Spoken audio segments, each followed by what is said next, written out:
Diyos ay nagtatakda ng bawat araw upang kayong lahat ay kanyang kausapin, upang kayong lahat ay kanyang pagtugubilin ng mga bagay na mahalaga na dapat ninyong tutukin upang kayo ay malayo sa kapahamakan.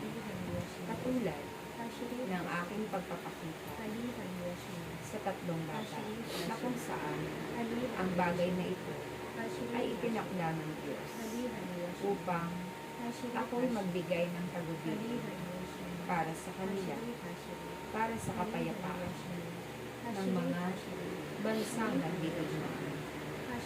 Kaya't kayo, mga naririto na ginawag ng Diyos, upang ang Diyos ay inyong mapakinggan, naway patuloy kayong magbukas ng inyong mga puso at dinggin ninyo ang kalooban ng Diyos para sa panahong ito.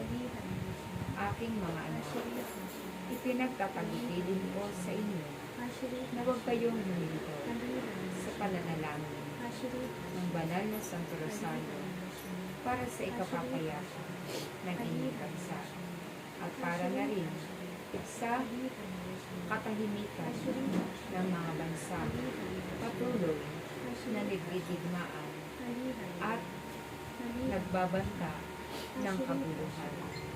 Tandaan ninyo, may Diyos na nakatunghay sa inyong lahat. May Diyos na nakapakita ng lahat ng inyong ginagawa. Sapagkat ang Diyos ang nakababati ng lahat ng laman ng kalooban ng bawat isa sa inyong lahat. Kaya nawa ang pananalangin ninyo ay patuloy niyong gawin. At sa inyong pananalangin, lagi kong sinasabi sa inyo na manalangin kayo ng buong puso, ng buong kababaang loob, sapagkat ang bawat panalangin ng isang taong matuwid ay diringgin ng Diyos.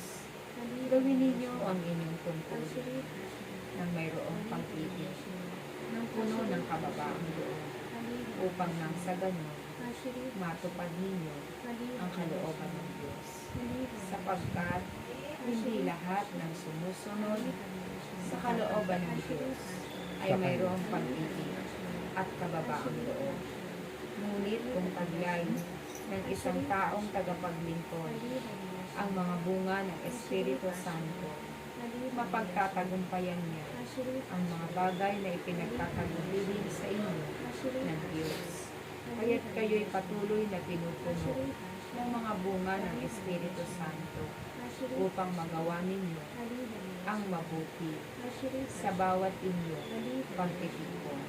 Kaya't aking mga anak, sa inyong pananalangin, ako ay naroon. Nakikita ko rin ang lahat ng tagagawa. Kaya nawa, sa inyong pananalangin, ihanda ninyo ang inyong mga sarili, sapagkat kayo'y naaabala sa oras, ngunit ang pananalangin ay hindi nagbibilang ng oras. Ito ay nagtatakda ng mga oras, at ang inyong mga puso ay naglalaan ng mahalagang panahon para sa panalangin ito, sapagkat ang inyong hinihinging kapayapaan ay hindi ganun kadali, sapagkat maraming tao ang nagugulo ang isipan sa panahon ito.